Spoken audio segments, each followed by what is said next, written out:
Parfait Kolela critique Moukoko comme étant, voilà, les Mboshi, ils vont se retrouver. Ben, alors que lui-même, soi-disant, d'après ce qui court de gauche à droite, sa maman serait du Nord. Donc ce monsieur est en train d'empêcher l'électorat du Poul d'aller voter, par exemple, un candidat du Nord. Même chose dans le Dipolande. Même chose au Nord. Même chose dans les plateaux. L'opposition congolaise, pour accentuer, pour mettre en concurrence le PCT, devait proposer un candidat unique. Chose que notre opposition n'a pas réussi. L'offre de l'opposition ne peut pas rivaliser. Voilà pourquoi nous disons que l'opposition congolaise, ce n'est pas une opposition. L'opposition congolaise, c'est un cheval de Troie du pouvoir. Vous savez, lorsque vous commencez les sciences, disons, occultes, la première notion qu'on vous donne, c'est le principe unique. Le principe unique, qu'est-ce que ça veut dire? Ça veut dire l'unité de contraire. Chaque chose a son contraire. Le jour, le contraire du jour, c'est la nuit. L'homme et la femme.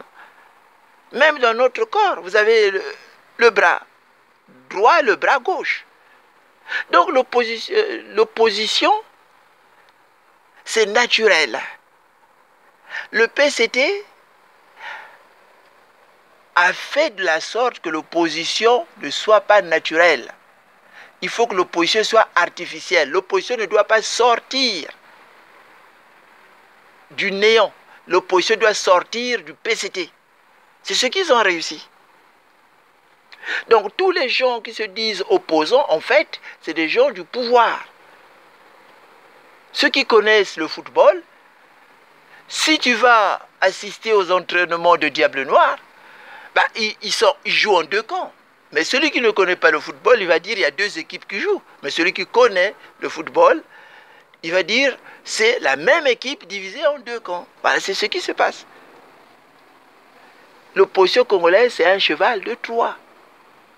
Curieusement, tous les membres du gouvernement qui sont passés à l'opposition sont tous en liberté, sauf Okombi. Okombi, c'est sûr, il a dû dire la vérité. Donc c'était bien préparé. Les parfaits Kolela, les Mounari, les Satima Biala, ils étaient dans les confidences du pouvoir. Ils ont été envoyés par Sassou pour que la Bouenza ne puisse pas voter le général Mokoko. Pour que le Poul ne puisse pas voter le général Mokoko. Pour que Brazzaville ne puisse pas voter le général Mokoko. Pour que Pointe-Noire ne puisse pas voter le général Mokoko. Qu'est-ce qui s'est passé? À Pointe-Noire, Mabio s'est rétracté. C'est pour cela que Pointe-Noire a voté massivement Mokoko. Chose que Parfait n'a pas fait. C'est ce qu'on demandait. On avait lancé des appels qu'il n'y ait pas de candidat au Poul. Parce que le Poul, Brazzaville, est à l'intérieur du Poul. Si Parfait n'était pas candidat, c'est sûr que le général Mokoko devait être haut à Brazzaville. L'opposition congolaise, ce n'est pas une opposition. Demandez-vous, où Mounari a eu les 25 millions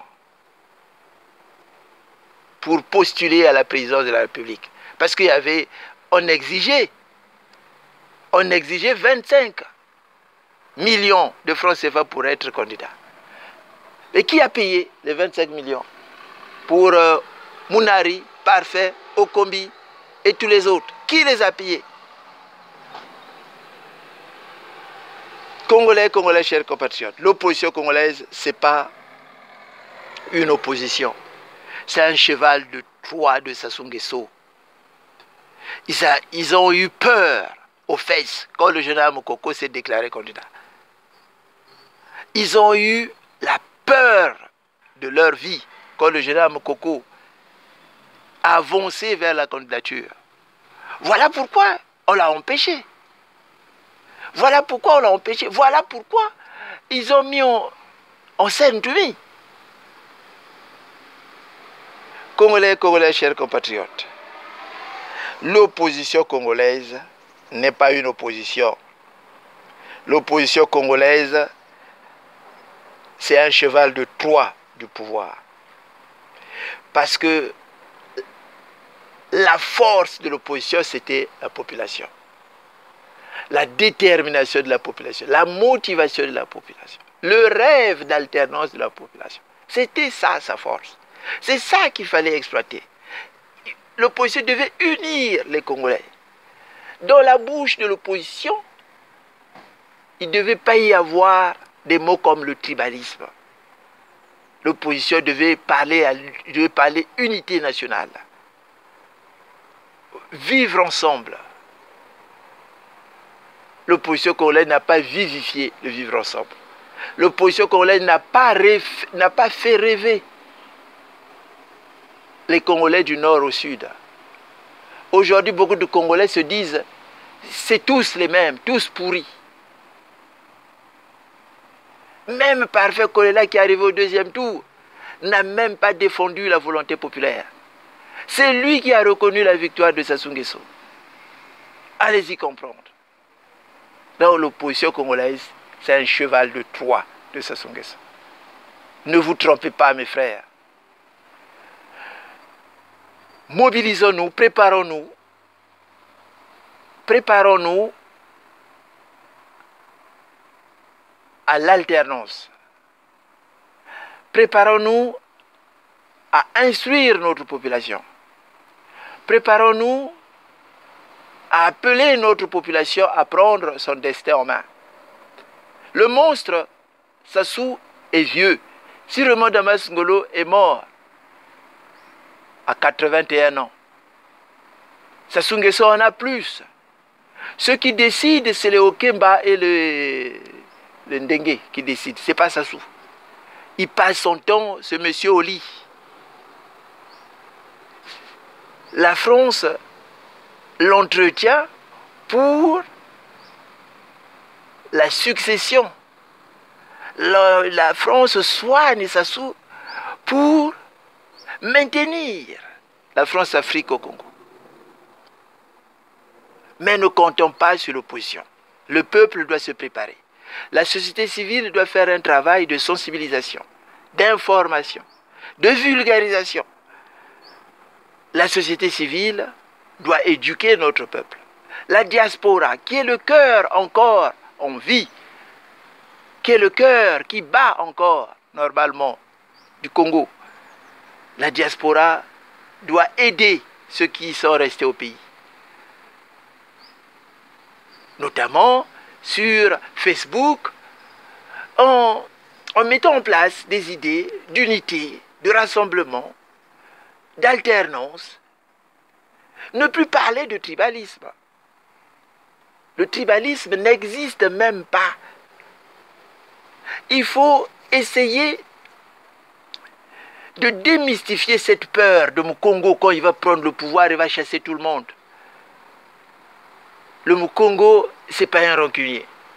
Le Mukongo, il a tout connu, de la colonisation à nos jours. Le Mukongo, il a été humilié. Le Mukongo, il a été spolié. Le Mukongo, on lui a tout fait. On l'a massacré. Sassou a massacré les Machuanistes en Pissa. Il a massacré, il a détruit dans le pool. Le Mukongo aspire à la paix, à l'unité du pays du Congo. Le danger du Congo, c'est cette élite. C'est cette élite qui prend les autres pour des idiots. Ils pensent que, en incitant le tribalisme, en divisant le Congolais, voilà, ils gagnent. Mais quelle que soit la durée de la nuit, le jour finira par se lever. Non pas comme Sassou l'a dit, mais le jour se levera où tous y seront chassés. Congolais, Congolais, chers compatriotes, voilà ce que j'avais à dire. L'opposition congolaise Est-elle réellement une opposition? À cette question que tout un chacun retrouve sa réponse. Mais ma réponse à moi, non, ce n'est pas une opposition. C'est un cheval de Troie du pouvoir. Comme je l'ai dit tout à l'heure, dans les sciences occultes, la première loi qu'on vous enseigne, c'est le principe unique. L'unité du contraire. En toute chose, il y a son contraire. Ce que eux, ils ont réussi, c'est d'avoir sorti l'opposition en eux. Voilà. L'opposition congolaise n'est pas naturelle. Les Mathias Nzon ne sont pas sortis du néant, ils sont sortis du PCT. Parfait Kolela, c'est son père qui l'a coopté. Voilà. Donc, d'ailleurs, tous c'est des francs-maçons. Voilà. Donc l'opposition congolaise, ce n'est pas une opposition naturelle. L'opposition naturelle ne peut que sortir du peuple. Voilà ce que j'avais à dire. Mais cette opposition-là, ce n'est pas une opposition. C'est un cheval de Troie de Sassou. C'est des vassaux de la France. Merci. Au revoir.